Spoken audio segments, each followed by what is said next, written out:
Assalamualaikum warahmatullahi wabarakatuh. Hamdan wa syukronillah. Assalatu wassalamu ala rasulillah. Amma ba'du. Yang terhormat Bapak Ibu Dewan Juri, yang saya hormati, Bapak dan Ibu Guru, serta teman-teman sekalian peserta lomba yang saya sayangi dan saya banggakan. Pertama-tama dan yang paling utama, marilah kita panjatkan puji syukur kehadirat Allah Subhanahu wa Ta'ala. Karena atas ridhonya kita bisa berkumpul dalam majelis yang sangat mulia ini. Salawat dan salam marilah kita sanjungkan kepada junjungan kita sang pelita umat Islam, sang pembawa risalah kebenaran, idola kita Nabi Agung Muhammad SAW. Dewan juri dan hadirin rahimakumullah, pada kesempatan yang barokah ini saya akan menyampaikan sebuah pidato dengan tema birrul walidain, berbakti kepada kedua orang tua. Birrul walidain atau berbakti kepada kedua orang tua merupakan suatu hal wajib yang harus dilakukan oleh setiap anak yang ada di muka bumi ini. Allah Subhanahu wa Ta'ala menempatkan birrul walidain di tempat kedua tepat setelah beribadah kepadanya. Hal ini tentu sangat beralasan karena mengingat jasa-jasa kedua orang tua yang begitu besar kepada kita.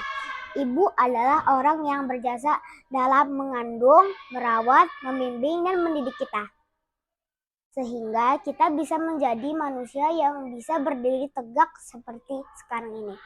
Sedangkan ayah adalah orang yang berjasa dalam mencari rezeki untuk memenuhi kebutuhan hidup kita.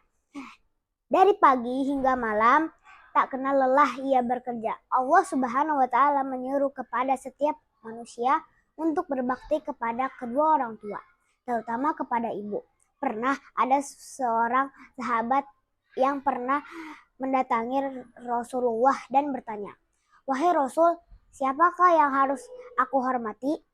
Rasulullah menjawab, "Ibu." Kemudian dia bertanya lagi, "Lalu siapa?" Rasulullah menjawab, "Ibumu." Kemudian dia bertanya lagi, "Siapa lagi ya Rasul?" "Ibumu." Kemudian setelah itu dia bertanya lagi, "Siapa lagi setelah ini ya Rasul?" "Ayahmu."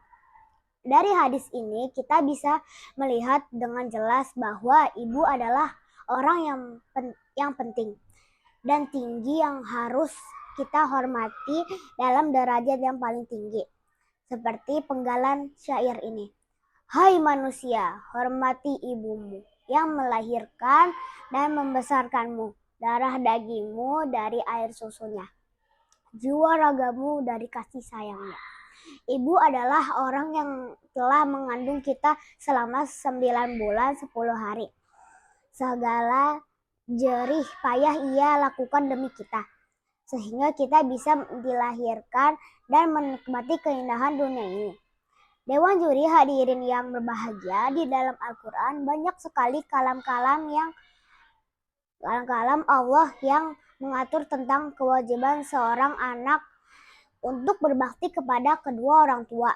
Salah satu firman Allah tersebut adalah dalam Quran surat Al-Isra ayat 23 yang berbunyi, "Wa qadha rabbuka alla ta'budu illa iyyahu wa bil walidaini ihsana." Artinya, dan Tuhanmu telah memerintahkan kepadamu supaya kamu jangan menyembah selain Dia, dan berbuat baiklah kepada ibu bapamu dengan sebaik-baiknya. Jika salah seorang di antara kedua-duanya telah berusia lanjut dalam peliharaanmu, maka sekali-kali janganlah kamu mengatakan kepada keduanya perkataan "ah", dan janganlah kamu membentak mereka, dan ucapkanlah kepada mereka perkataan yang mulia. Quran surah Al-Isra ayat 23. Rasa cinta yang kedua orang tua berikan kepada kita sangatlah besar, hingga tidak bisa kita balas dengan harta apapun. Oleh karena itu, marilah kita hormati dan taati kedua orang tua kita kita baru merasakan perjuangan berat kedua orang tua kita setelah kita sendiri menjadi orang tua. Dewan juri dan hadirin yang berbahagia, demikian pidato saya yang dapat saya sampaikan. Apabila ada tutur kata yang salah dan kurang berkenan, saya mohon maaf sebesar-besarnya. Untuk menutup pidato saya, akan saya tutup dengan sebuah pantun. Burung melayang di langit biru, dari laut menuju darat. Hormati selalu orang tuamu, agar selamat dunia akhirat. Billahi taufik wal hidayah. Assalamualaikum warahmatullahi wabarakatuh.